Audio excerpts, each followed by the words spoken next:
আসসালামু আলাইকুম। চতুর্থ শ্রেণীর গণিত বই নিয়ে ধারাবাহিকভাবে আলোচনা করছিলাম, তার ধারাবাহিকতা এখন তোমাদের সাথে 78 নম্বর পৃষ্ঠাটি নিয়ে আলোচনা করব।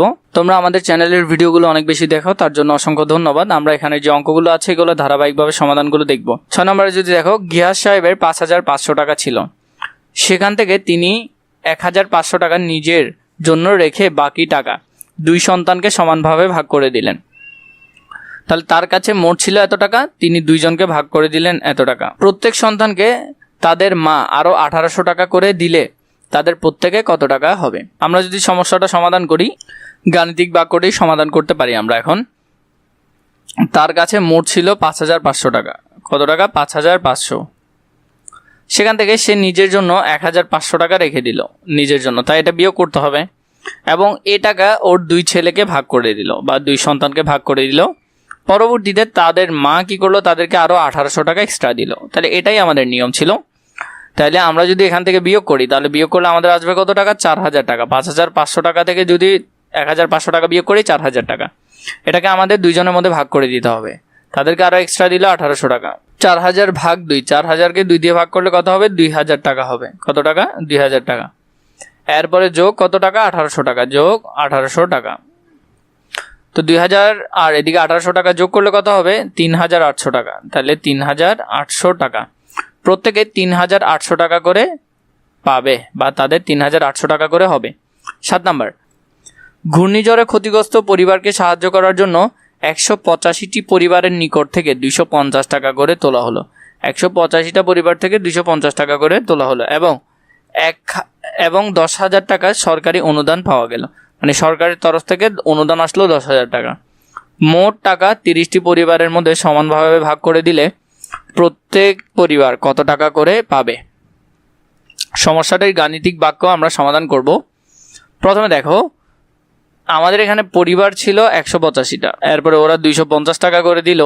তাহলে গুণ করতে হবে আমাকে টাকাটা, এবং সরকার তরফ থেকে সরকারের অনুদান আসলো 10,000 টাকা। কত টাকা? 10,000।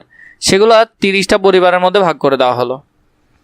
তাহলে আগে আমাকে প্রথম ব্র্যাকেটের কাজটা করতে হবে। 185কে 250 দিয়ে গুণ করলে 185 গুণ 250, তাহলে 3750 টাকা। 3750 টাকা। 185 গুণ 250, 46,250 টাকা। 46,250 টাকা। আর এখানে সরকার অনুদান দিল 10,000 টাকা। আর পরিবারের মধ্যে ভাগ করে দিবে 30টি পরিবার। 46 আর 10,000 কত হচ্ছে? 56,000। তাহলে 56,250 টাকা।